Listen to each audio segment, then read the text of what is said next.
that's a load of dung. No, it's not. I didn't like betraying you, but I have my own neck to worry about. I can't afford to anger Kesh, Turnskull. Please, the gnome said, his voice breaking. Anybody would have done the same. And anyone would do what I'm going to do now. But just as Aaron was about to drive the dagger in, his rage abruptly twisted into sadness and a kind of weary disgust. Or not apparently, Aaron said, unless you try to get up, call out, or throw another spell. He rose. Burgell stared at him as if he feared the human was only feigning mercy, toying with his victim before he made the kill. He shouldn't have worried, if for no other reason than Aaron plainly didn't have time for such an amusement. He stuffed the strongbox back in the saddlebag, then scurried around the workroom, snatching up a selection of Burgell's tools. When he ran out of room in the pouch, he stuck them in his pocket and inside his shirt. Next, he opened the casement and peered outside. He didn't spot any bravos striding through the little marketplace below with obvious hostile intent. That didn't necessarily mean they weren't there, but it was marginally encouraging even so. Above him, the blue sky was unobstructed, which was to say it didn't have a rain span cutting across it, connecting Burgell's spiral to another. The only way to effect a departure above ground level would be to crawl across the slanting roofs and leap from one to the next. It would be slow, dangerous, and sure to attract attention in broad daylight. All things considered, Aaron thought he'd take his chance in the street. He pulled up his hood. Many folk would go without on such a warm, pleasant autumn day, but even so, a covered head would likely be less eye-catching than his red hair. As he opened the apartment door, it occurred to him to demand his gold back from Burgell, but even if he hadn't been in a hurry, he wouldn't have bothered, wouldn't have wanted to talk to his false friend any more than necessary, and so he simply ran down the steps. The infant had stopped wailing, but the stairwell still smelled of warm, rising bread. Aaron hoped to reach the exit before any of the red axes appeared to block the way, but when he peered over the second-floor landing, he saw that he hadn't been that lucky. The door below him opened, and two figures, Fang and Bugbear, had the peevish human who'd lost the hawking goblinkin at cards, appeared in the bright sunlit rectangle. The red axes exclaimed at the sight of their quarry and scrambled up the stairs. Aaron retreated to the far end of the landing, drew his largest Artham Fang, and settled into a fighting crouch. At first, the red axes advanced on him with cudgels in their hands. Then they caught sight of the saddlebag tucked under their intended victim's arm. Realizing they didn't need to take him alive to discover its whereabouts, and readied their own blades. Aaron waited until they were nearly in striking range. Then he stuck his knife between his teeth, planted his hand on the railing that bordered the landing, and vaulted over. At least he didn't have as far to fall as when he jumped off the parapet at the air. The landing jolted him, but he weathered it, and when he looked up, he discovered that his gamble had paid off. The red axes weren't so keen to kill him that they were willing to leap after him and risk breaking their own bones. They were scrambling back the way they'd came, which meant Aaron would have no difficulty reaching the door ahead of them. Grinning, he charged out into the sunlight, only to trip and fall headlong. Something bashed him across the shoulder blades. He flopped over onto his back. The paunchy, tattooed whistler who'd been selling falcons stood over him, swinging one of the perches over his head for another blow. It was a clumsy sort of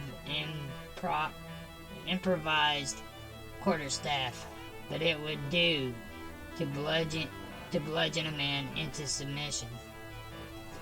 Aaron wondered fleetingly why that particular rogue was meddling in his business. Maybe Kesh had bribed or intimidated the whistlers into joining the hunt, or perhaps the wretch was acting on his own initiative.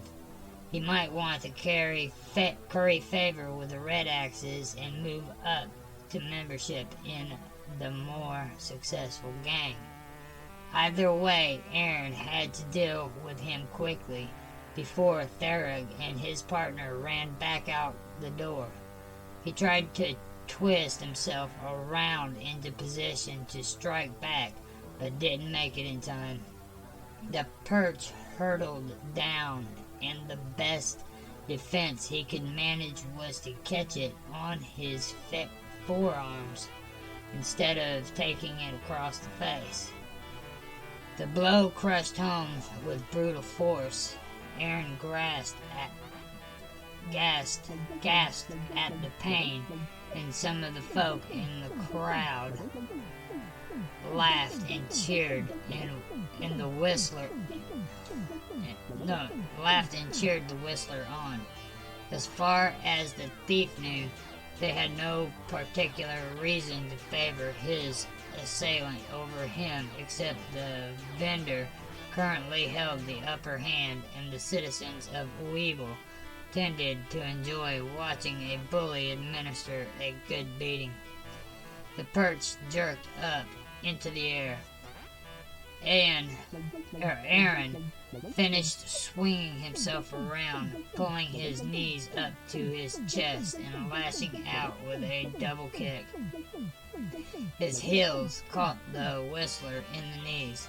Something cracked, and the gang member stumbled back and toppled onto his ramp. Aaron hoped he'd crippled the poxy son of a whore. Alas, he couldn't linger to find out.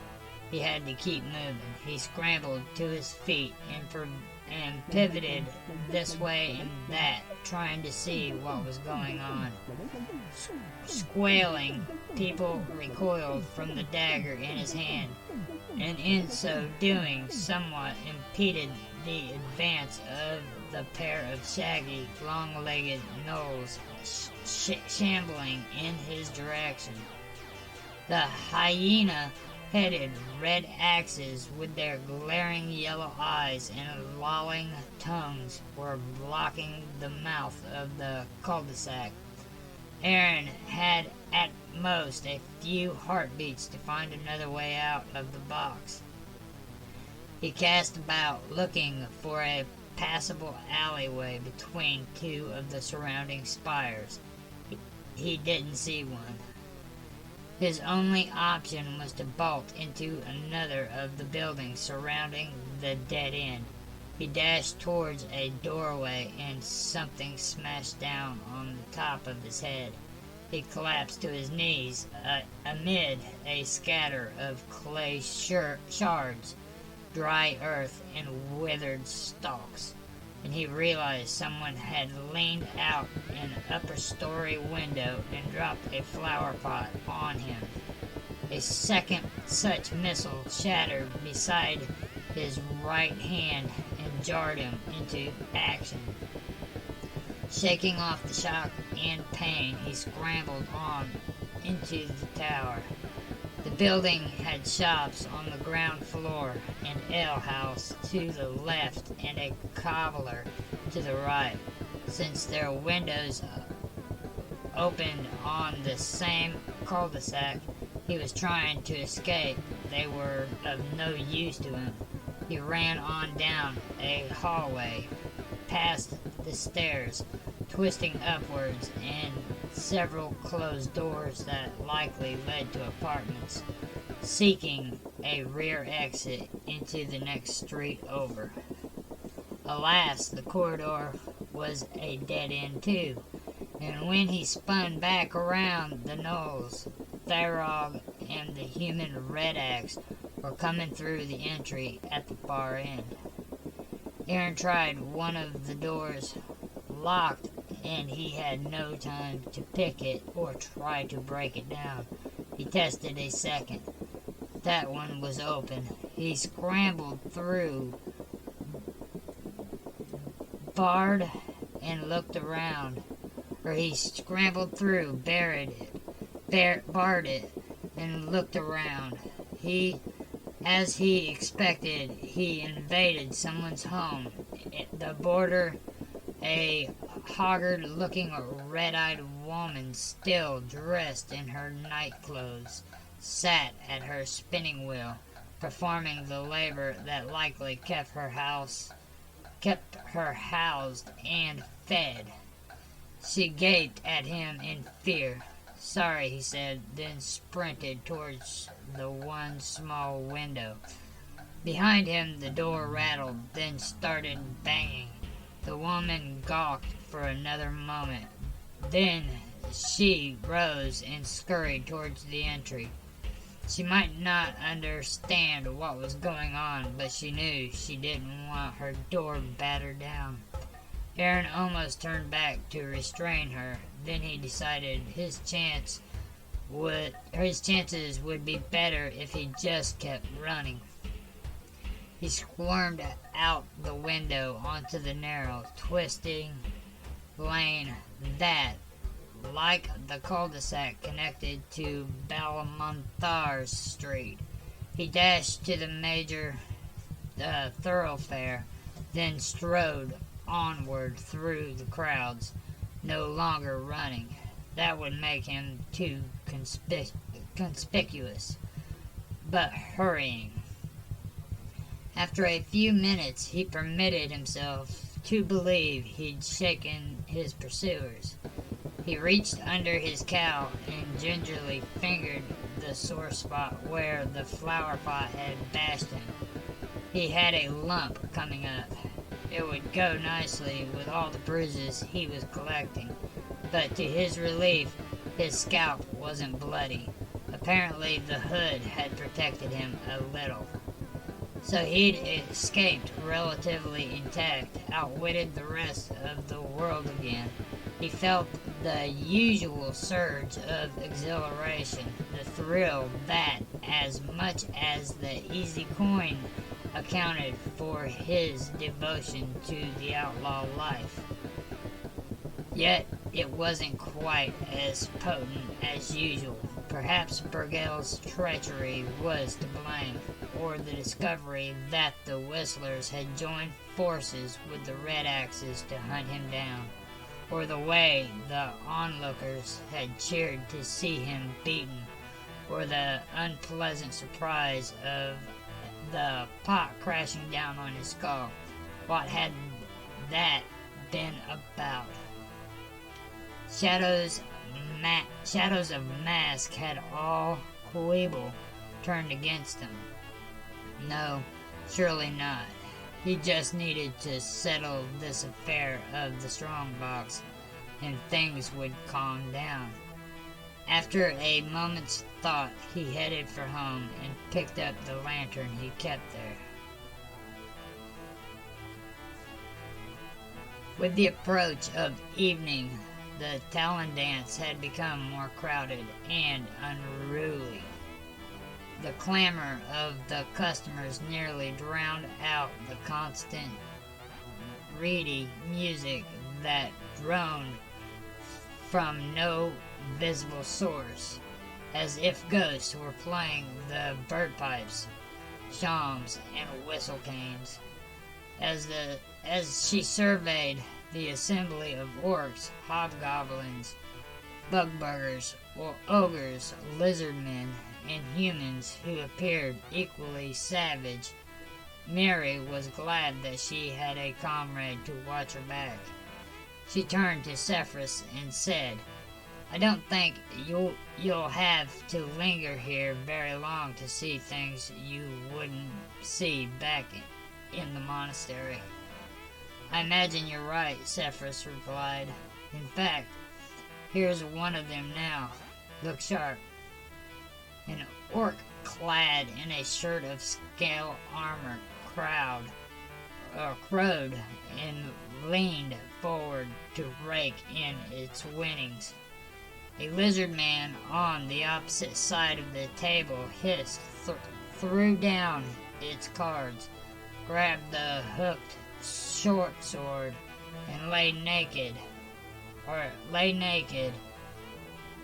beside its dwindling stakes, and sprang up from its chair. Its lashing tail tipped a garishly painted whore, and sent her staggering. The orc jumped up and crossed its arms. It reached to draw the dagger it carried sheathed on either hip. Other orcs and lizardmen scrambled towards the scene of the confrontation, while those with no interest in choosing a side scurried to distance themselves from it. A human shouted that he'd give 2 to 1 on the scaly folk. Then a massive form, tall as an ogre, but even burlier, as well as human in its proportions, emerged from a shadowy alcove. Armored in yellow-brown chitin, its feelers quivering, it employed its elongated arms with their long, thick claws to knuckle walk like an ape. It gnashed its huge mandibles once.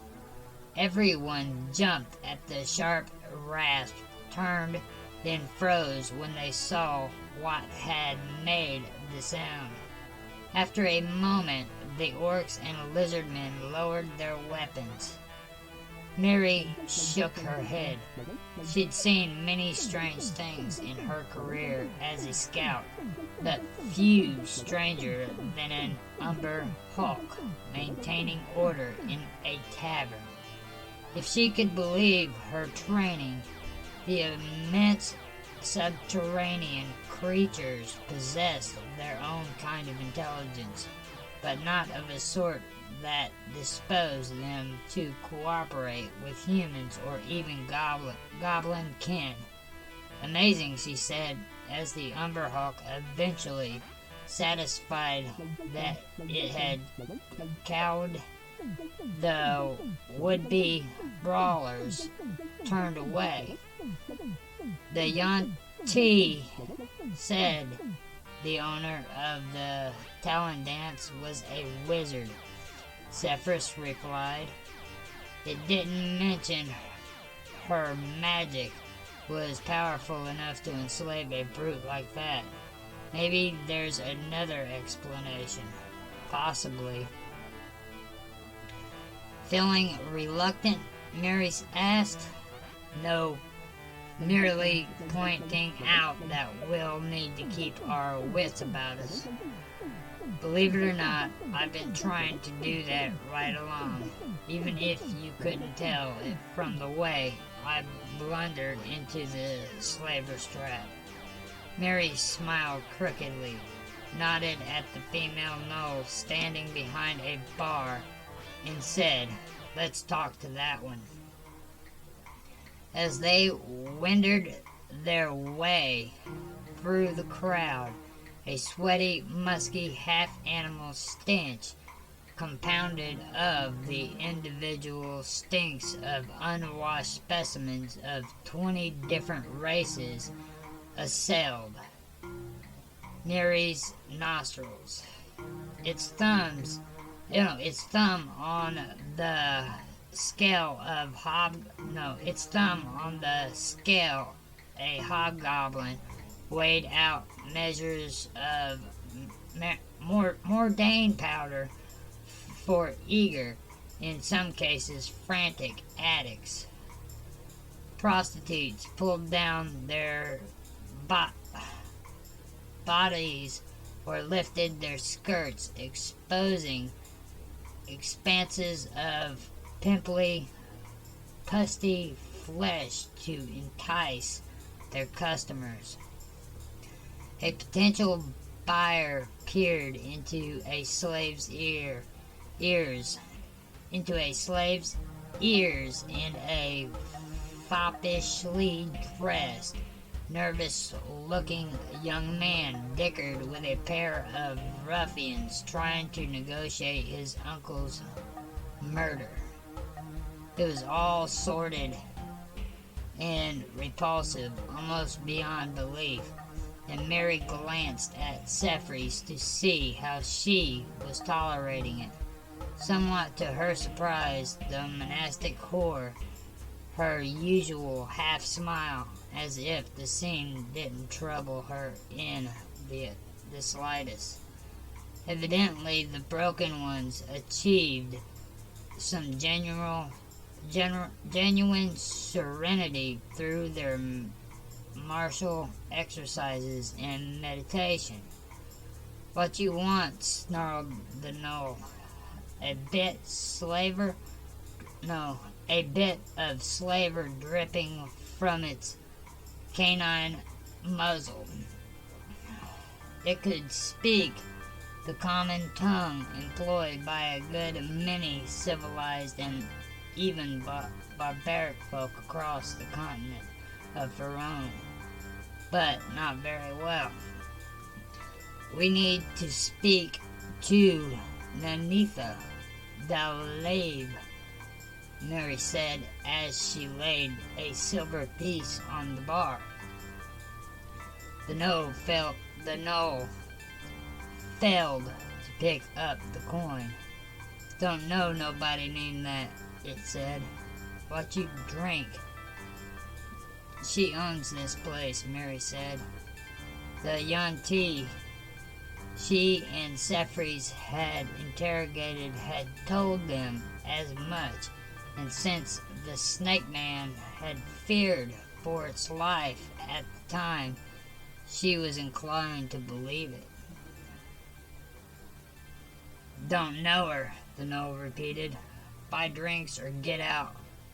Mary sensed it would do no good to increase the size of the bribe. "2 jacks of ale," she said. The shaggy, long-legged gnoll fetched them. One hopped without drooling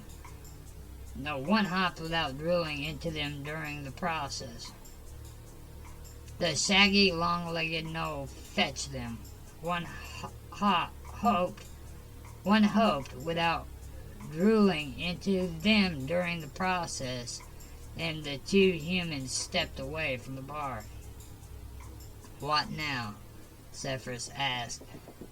"See that door in the rear wall?" Mary replied. "It stands to reason that if the owner isn't out here, she's in the back somewhere. The problem will be reaching her. I've already had enough excitement for one day. I'd just as soon pass on fighting an umbler hawk and half the goblin kin of Weevil. Suppose I distract everyone, the monastic asked.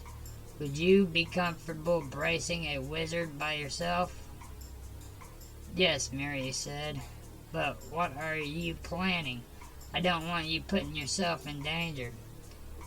Zephyrus's enigmatic smile widened even so slightly as she said, Don't worry.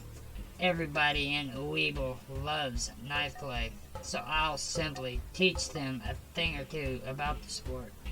Wait until everyone is looking my way, then make your move. The monastic slipped through the throng toward the spot where an orc, a goblin, and a lizard man stood, throwing daggers at a human silhouette crudely daubed on the wall. The otherwise black target had its eyes, throat, and heart picked out in red, presumably for bull's eyes. Some of the dance's patrons sat just to the side of the mark, but they didn't look nervous because of it. Either they trusted the competitors' accuracy, or they were too drunk or reckless by nature to mind the blades hurling past scant inches from their bodies. Sephrey pushed back her cowl. The rogue's goblin kin and scaly folk had already marked her as an outsider, but beholding her shaved head, they realized she was a more exotic visitor than they'd initially thought. Pitiful, she said. She wasn't shouting, not in any obvious way, but even so, her voice carried across the tavern back to where Mary was standing. The orc turned. It was missing its left ear, and perhaps as some obscure form of compensation, it wore several jingling golden hoops pierced into the right. Are you talking to us? It asked. I'm afraid so, Zephyrus replied. All my life I've heard how deftly folk in Weevil handle knives. I thought when I finally saw it, I'd marvel, but the three of you throw like blind, arthritic old grannies.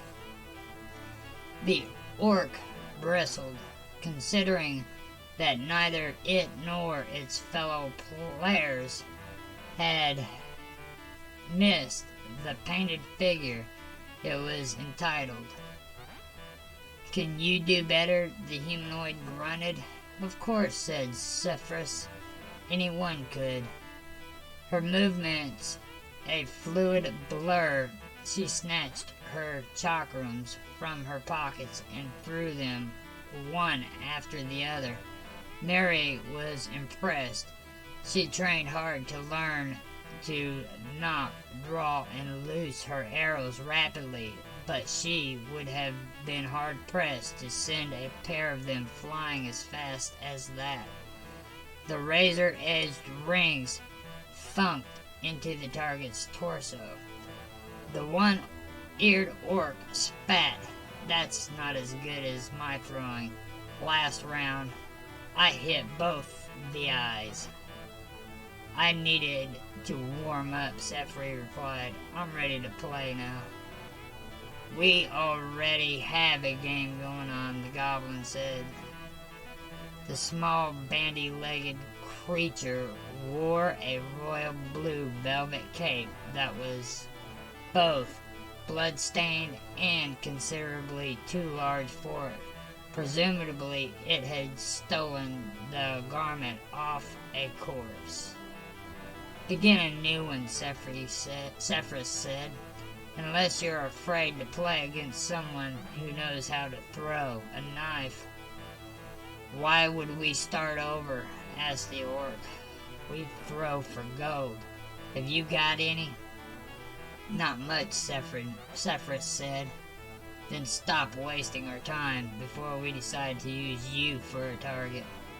What I do have, the monastic continued, is myself.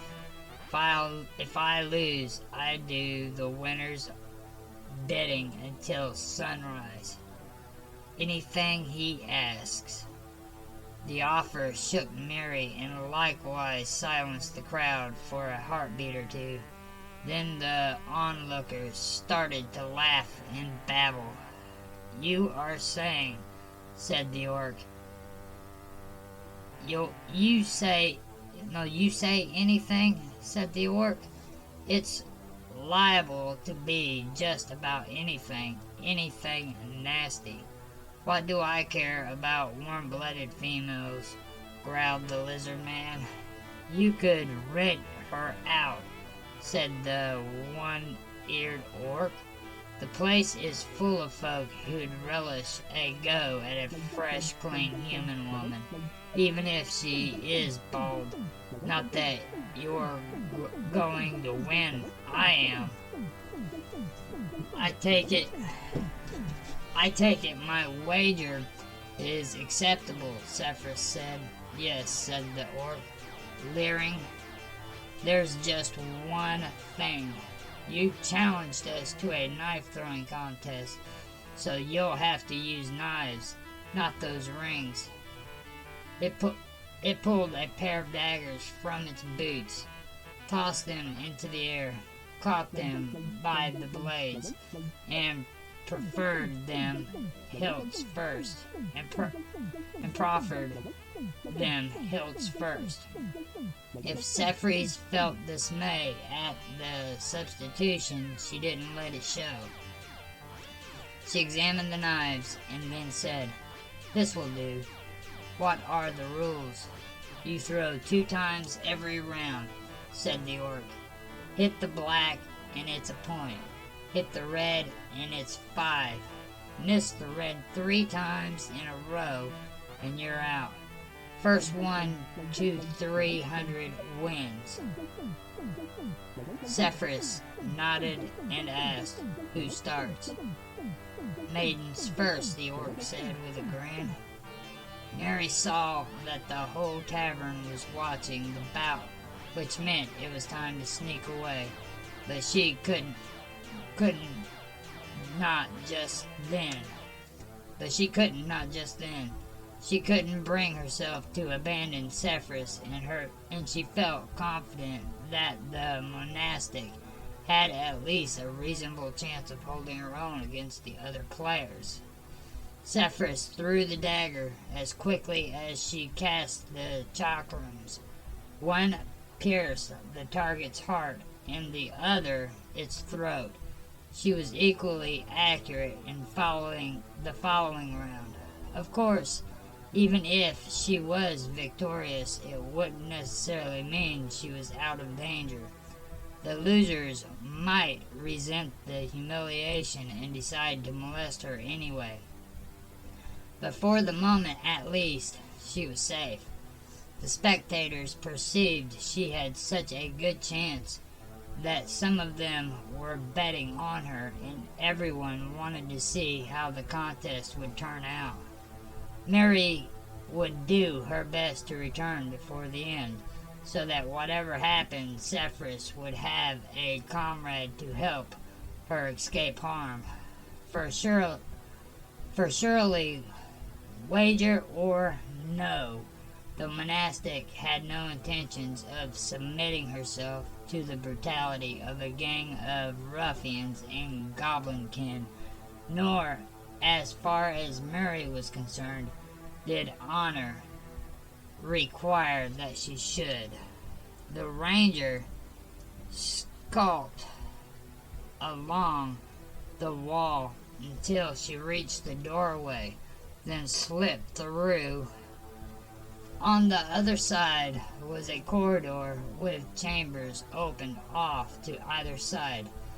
Storerooms held beer barrels and racks of wine, blocks of ice, and expensive commodity in the border kingdoms with their warm climate and lack of mountains, cooled and larder. Rather, to Mary's relief, none of the red and white hanging carcasses was human, the menu she'd noticed earlier notwithstanding. Inside the steamy kitchen, a fat cook in a stained apron screamed curses and beat a cringing goblin assistant about the head with a ladle. And that was it. The hallway didn't seem to go anywhere else. Yet the Yanti had sworn that the reclusive Nanitha Delave lived somewhere on the premises. If so, Mary had to find the mage's personal quarters quickly before someone else stepped into the corridor and spotted her. Knowing that spellcasters sometimes used illusions to hide that which they wished to remain private, she peered closely at the section of wall around her, and when that failed to yield the results, she ran her hand over the brick. At first that didn't work either, but then roughness smoothed beneath her fingers. Once her sense of touch defeated the phantasm, her vision pierced in a moment later, and she was looking at an oak door. She tried the brass handle and found the panel was unlocked. She slipped warily through into a suite dimly illuminated by the soft greenish light of everlasting candles. The sitting room was lavishly furnished in a frilly, lacy style that set her teeth on edge. It looked like the habitation of a nobleman's pampered daughter, not the lair of a wizard who ran a tavern catering to dastards of every stripe. The books on the shelves were of a piece with the rest of the decor. Instead of tomes of arcane lore, they were ballads and romances, tales of knights slaying dragons for the love of princesses both beautiful and pure. A small dog yapped, and in response, a feminine voice laughed. Mary followed the sound through the apartment. She crept past one room that manifestly was a wizard's conjuration chamber, with a rather slim grimoire reposing on a lectern, sigils of protection inscribed on the walls, and the memory of bitter incense hanging in the air. Then came to the source of the noise, beyond another doorway. A blonde woman in a shimmering blue silk dressing gown tossed a rawhide chew toy for a little fox-red terrier, which bounded after the plaything and fetched it back to her. The dog's mistress sat with her back to the door. "Mistress Delave," Mary said. The terrier rounded on her and barked. The blonde woman gave a start, and then without turning around, swept her hands through what was clearly a cabalistic gesture. No spells. Mary knocked an arrow and drew the fletching back to her ear. I'm not here to hurt you, but...